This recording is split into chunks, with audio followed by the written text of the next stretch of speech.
Bismillahirrahmanirrahim. Assalamualaikum warahmatullahi wabarakatuh. Alhamdulillahirabbil alamin wa bihi nasta'inu ala umurid dunya waddin. Wassalatu wassalamu ala asyrafil anbiya'i wal mursalin wa ala alihi wa sahbihi ajma'in. Rabbi shrah li sadri wa yassir li amri wahlul 'uqdatam min lisani yafqahu qawli.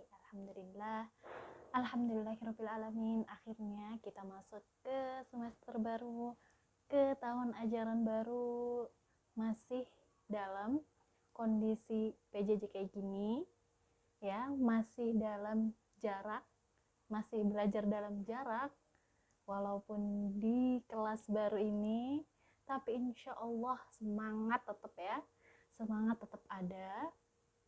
Dan semoga kondisi kita sekarang itu enggak menjadikan kita itu lemah, menjadikan kita jadi lalai sama belajar, mentang-mentang PJJ lagi, belajar di rumah lagi, jadi lalai, jadi males, jadi ya udahlah gitu aja. Semoga enggak ya.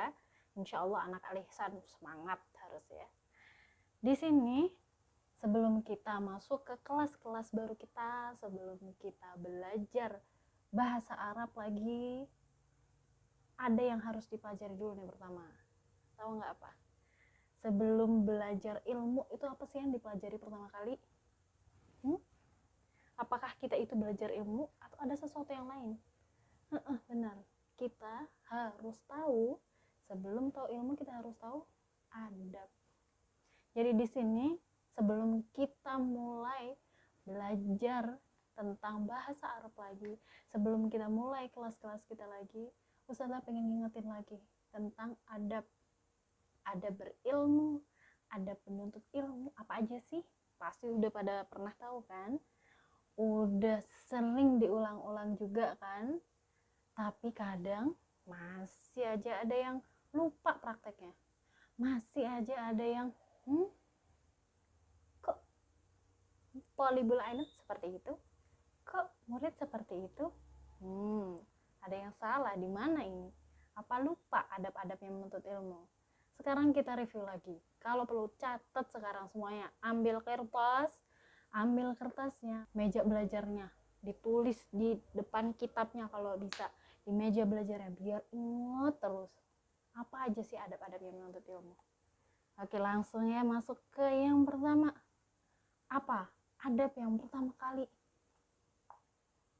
harus dipunyai seorang penuntut ilmu, talibul ilm, seorang murid, seorang tilmiz itu apa sih? Yang pertama itu adalah niat. Hadisnya udah pada apal semua nih. Innamal a'malu binniyat. Sekarang anti belajar mau apa? Anti belajar ke Al-Ihsan nih maunya apa sih? Biar dianggap, wah, aku nih matematika bisa, bahasa Inggris bisa, tapi aku juga hafizah loh. Itu tujuannya. Atau, oh iya, nanti kan aku mau masuk ke UI nih, kedokteran. Itu berarti kalau Ana punya hafalan, Ana bisa tuh masuk beasiswa nggak pakai bayar. Atau itu niatnya? Apa? Niat kalian pertama kali nih duduk di kursi ini, ngambil buku ini, gitu, ngambil kelas ini, belajar di sini, itu apa niatnya? Iya, niatnya itu semua pertama kali harus karena Allah. Gimana sih niat karena Allah tuh? Ya udah, belajar tuh karena Allah, bukan karena disuruh. Apalagi naudzubillah karena riya. Aku udah hafizah, bisa bahasa Inggris, cakep gak sih aku? Itu sombong, naudzubillah. Ya, harus diingat lagi, kita ini belajar tuh karena Allah. Kalau karena Allah tuh berarti ya udah, segala beban, segala pikiran-pikiran negatif, aduh kenapa sih kok aku harus belajar ini, itu harusnya nggak berpikir kayak gitulah. Kan kita belajar karena Allah. Semua ilmu itu ada manfaatnya, semua ilmu itu bermanfaat buat kita asal kita niat karena Allah. Ketika kita belajar nih matematika, kita belajar karena Allah. Artinya ketika kita belajar matematika, kita nanti akan menggunakan ilmu ini gitu kan untuk kepentingan agama kita. Nanti pas besar, misalnya matematika atau sains, berarti bakal jadi misalnya dokter atau arsitek. Nah, dokter ini nanti dokter hafizah, masya Allah, yang membantu pasien-pasiennya, yang bukan cuma bantu asal biar dapat duit doang kan, tapi juga iya membantu mungkin bikin penyuluhan gratis, buka puskesmas gratis untuk orang-orang yang nggak mampu. Dan itu semua bukan karena sombong atau misalnya karena biar dipilih jadi anggota DPR, kan enggak, karena Allah gitu. Lebih tinggi lagi, yang kita mau itu bukan cuma karena uang atau bukan cuma karena tenar, karena pingin dianggap, enggak. Kita pengen dianggapnya sama yang di atas gitu kan, pengen dikasih jannah sama Allah, pengen dikasih surga sama Allah gitu. Jadi itu yang harusnya kita ingat ketika kita capek, bosen, aduh udah kayak banyak banget, ingat lagi istighfar, balik lagi ke awal. Oh iya, aku ini niatnya apa sih gitu. Udah capek kan, belajar capek nggak? Capek belajar, udah mah capek misalnya, tetap gerutu, tetap apa ya, kesel gitu, kenapa sih belajar, kenapa sih gitu, tetap kayak gitu. Terus dapat apa kalau cuma capek doang gitu? Ya udah, ketika kita capek, ketika kita ngerasain hal-hal negatif itu, langsung sadar, oh iya, ingat ya, belajar tuh karena Allah. Ayo istighfar lagi, dibalikin niatnya lagi, ditata lagi niatnya. Bisa nggak apa-apa ketika kita ngerasa kayak niat kita agak melenceng, cepat-cepat istighfar, balik lagi sama Allah, minta sama Allah, ya Allah, bantulah hamba untuk menerima ilmu ini, lapangkanlah dada hamba, berikanlah hamba ilmu-ilmu yang bermanfaat. Terus doa, insya Allah dibantu perlahan. Itu yang pertama tadi ya. Jadi yang pertama itu niat, diingat lagi niat ya. Kalau lagi capek, kesel, marah, pusing, bosen, gak mau belajar, gak mau ngerjain PR, ingat lagi, lah anti di sini, kamu di sini ngapain capek-capek, ngapain tujuan awalnya gitu kan. Kalau cuma mau capek doang gitu, daripada capek dunia nggak dapet ya kan, capek ntar belajar habis itu lupa, mending kalau nilai ujian akhirnya bagus ternyata juga biasa aja ya kan, udah dunia nggak dapet, akhiratnya dapet. Pas bangun dari kubur dilihat hisabnya, loh pahala menuntut ilmunya kok zong, kemana? Ternyata selama kita capek belajar agama, belajar eksak, matematika, IPA, bahasa, itu zong karena niat kita nggak ada gitu, nggak karena Allah, kita cuma capek doang, naudzubillah. Makanya kayak gitu ya, itu harus selalu diingat, niat, ayo semangat, niatnya apa? Oh ya karena Allah, bismillah, ayo bangkit lagi, aduh nggak apa-apa capek, bismillah, sambil minta tolong sama ya Allah mudahkanlah ya Allah, ini pelajaran hamba agak susah ya Allah, tolong bantu hamba, insya Allah hamba bisa. Sip, mantap. Pertama niat. Yang kedua apa? Yang kedua menghormati, takzim terhadap ilmu dan gurunya. Apa takzim itu? Takzim itu yang menghormati, menghargai ilmu, menghargai yang memberikan ilmu.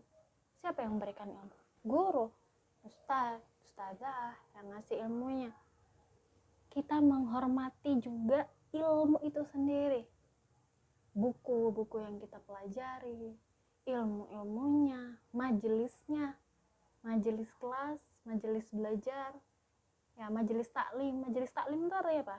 Majelis taklim itu kelas, artinya kelas kita ini, itu kita hargai, kita hormati. Menghormati guru contohnya gimana?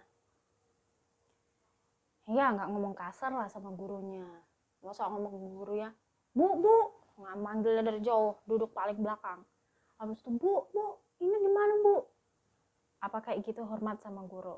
Kan enggak, harus tunjukkan rasa hormat, didatangi gurunya, itu guru kita hormati ibu guru, dekat kalau ngomong dengan suara yang pelan, bahasanya yang pakai tutur kata yang bagus.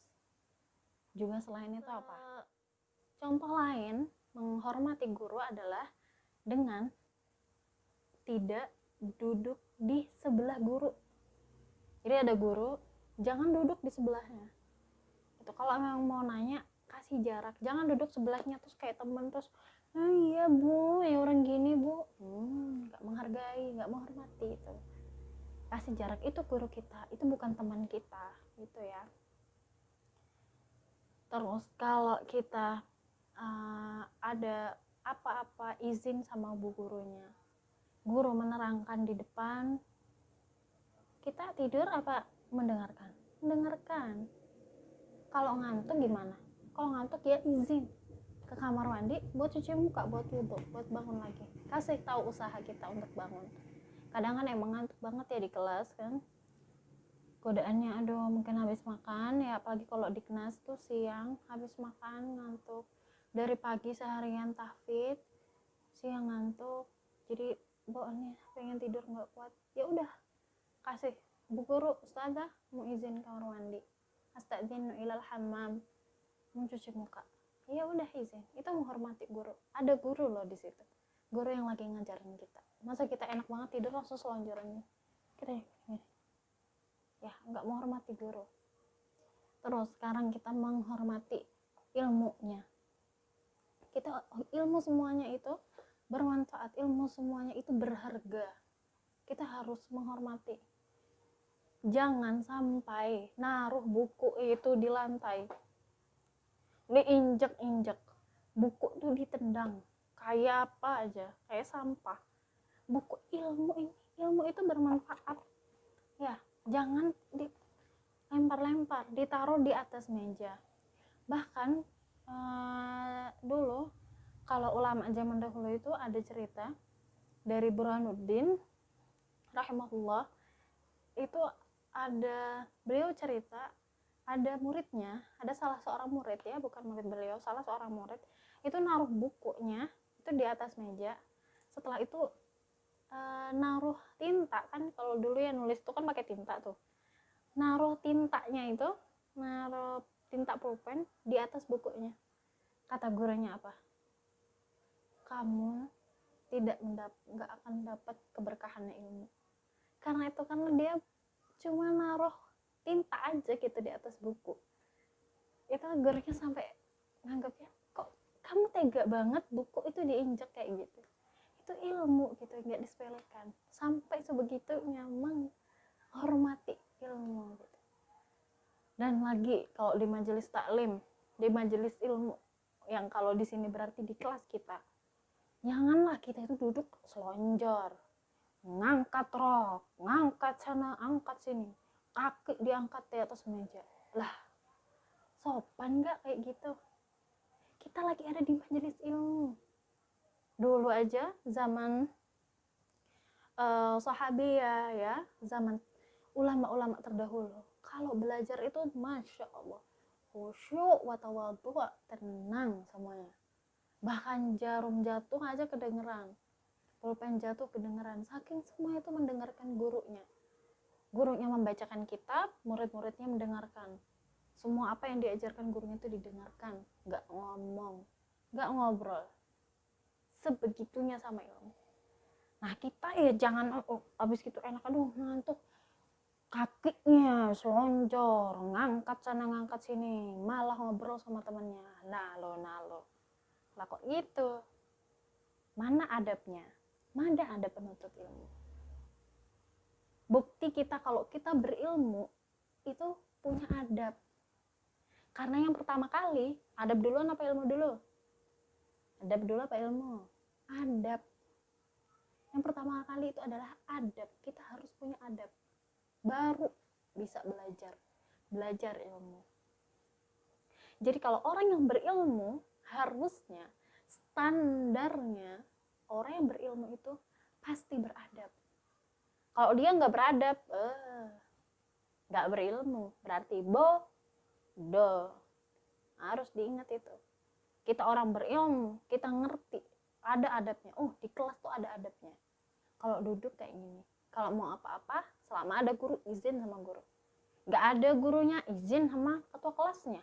Ini majelis ya, majelis ilmu, ini kelas, ada aturannya semua. Gua asal aja langsung ngangkat kursi, enggak ya. Dalam menuntut ilmu itu harus, dalam menuntut ilmu itu harus juga memperhatikan pemilihan sekolah atau pemilihan guru, pemilihan sekolah, pemilihan tempat belajar. Di sini masya Allah orang tua kalian sudah milih yang terbaik insya Allah buat kalian. Dipilihkan tempat hafid, tempat buat menghafalkan Quran, masya Allah. Belajar di kelas juga, tapi Al-Quran juga. Itu insya Allah sudah diusahakan sama orang tua kalian. Semoga tempat ini adalah tempat yang terbaik buat kalian. Ini adalah salah satu adab ilmu, jadi nggak sembarangan. Udahlah sekolah di mana aja, kan enggak kan? Kalau orang berilmu, orang tahu, orang punya adab, dia pasti akan memilih tempat yang bagus.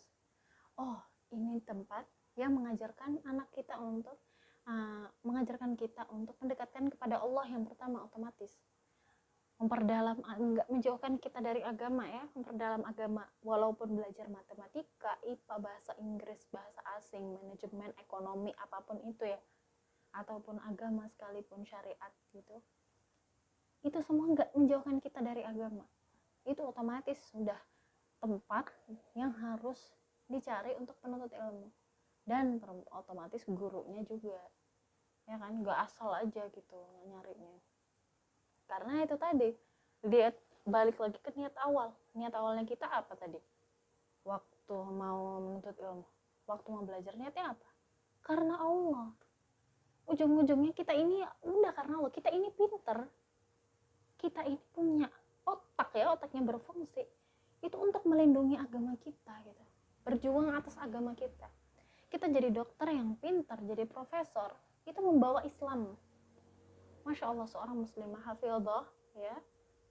Nanti juga ibu rumah tangga yang masya Allah, yang pintar, profesor, itu taat beragama gitu. Dia Islam, muslimah ya, jati dirinya muslimah, tapi pintar dan bisa melahirkan nanti nextnya, selanjutnya generasi-generasi anak-anak yang bagus lagi, pemuda-pemuda yang ada yang selanjutnya. Ada yang keempat sekarang ya. Yang keempat itu ada giat, rajin, dan semangat. Tuh. Harus giat, semangat. Yang namanya belajar bukan loyo, namanya juga kita belajar. Giat, semangat, rajin. Anak kecil belajar jalan, ya giat dia. Tiap hari sama uminya belajar pelan-pelan. Semangat dia pelan-pelan. Giat terus belajar, rajin kan? Terus juga ayo pelan-pelan jalan terus akhirnya sampai bisa. Nah kita juga gitu, dari ngerangka perlahan, emang susah, emang lama, asalkan dia itu tadi giat, rajin, dan semangatnya itu harus dijaga. Karena Allah aja berfirman gitu kan, ya Yahya khudil kitaba biquwwah gitu. Allah menyuruh Nabi Yahya untuk mengambil kitab itu dengan penuh kekuatan. Maksudnya apa? Ya dengan penuh semangat gitu, dengan penuh kegigihan gitu, keinginan dengan untuk ilmu itu tadi.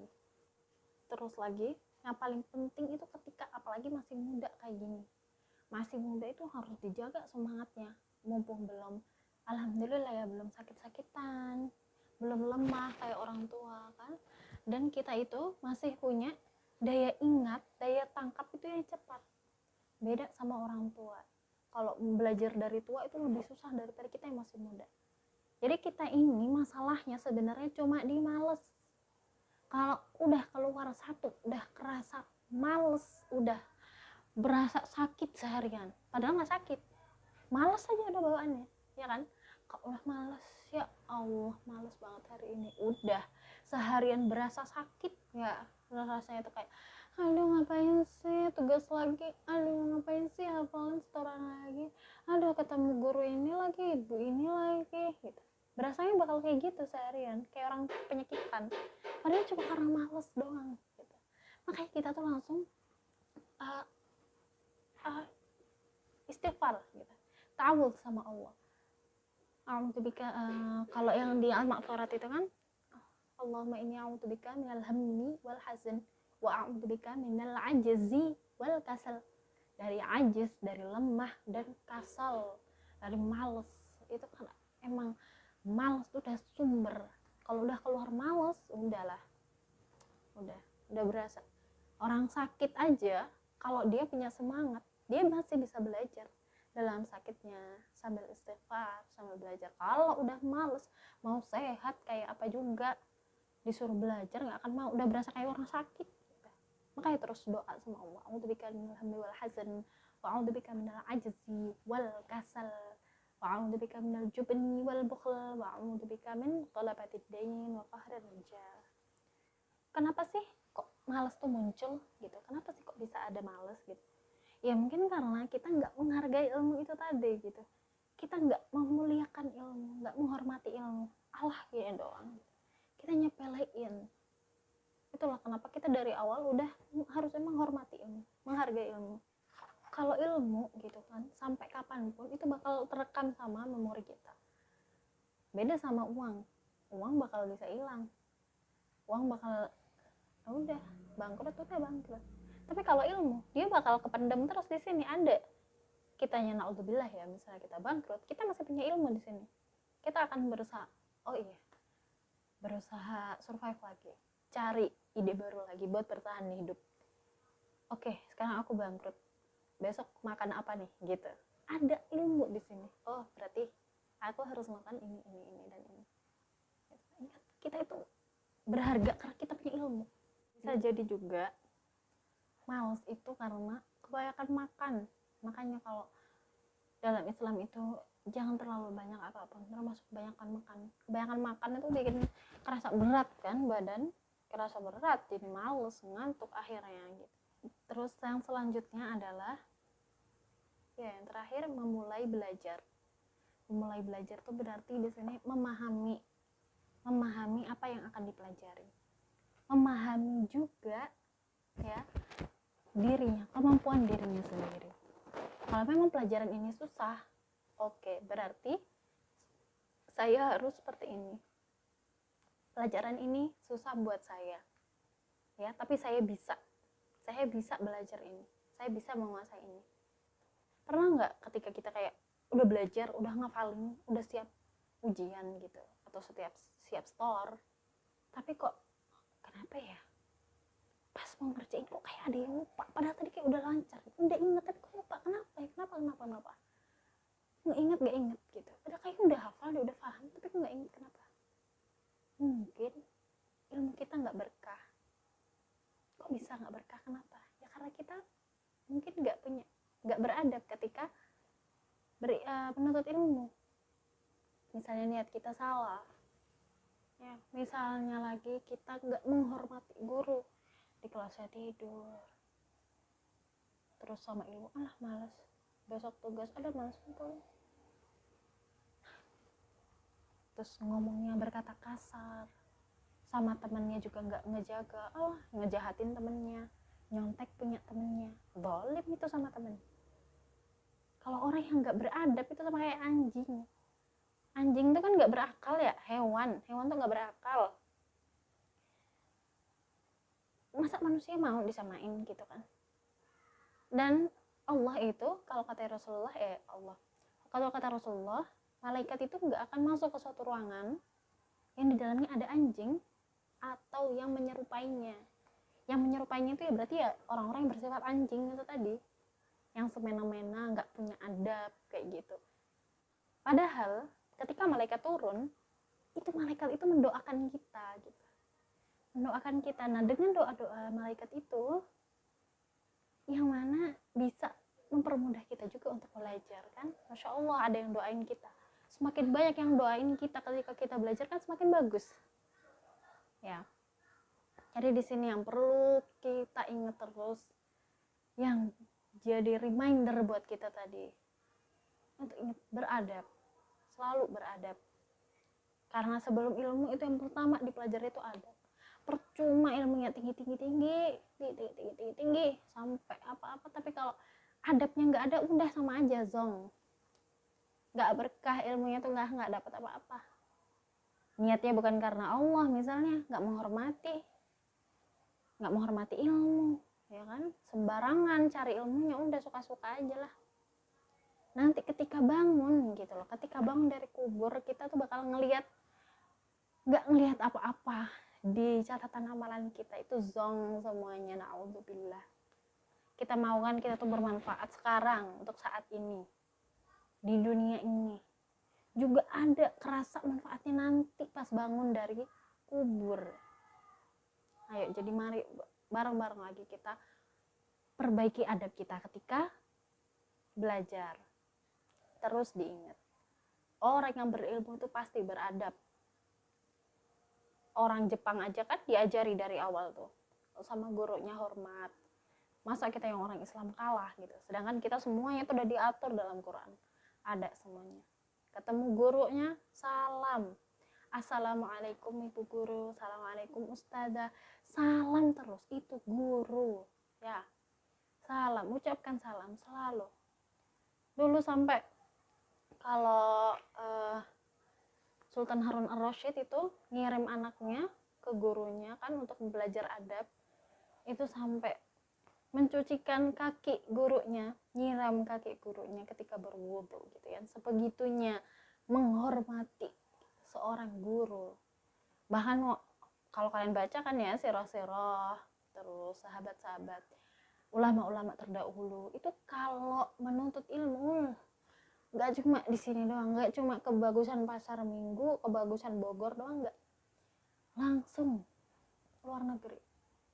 Dan itu naik unta, jaraknya perjalanan berbulan-bulan dengan sabar demi ilmu, saking taunya, oh ya Allah, mau belajar itu ya Allah, mau belajar itu, mau jadi orang yang ilmu, yang punya ilmu, yang pintar gitu ya. Semoga kita semua selalu diberi keberkahan sama Allah ya selama belajar ini ya. Semoga kita dikuatkan terus selama belajar, semoga kita bisa memperbaiki terus niat kita karena Allah.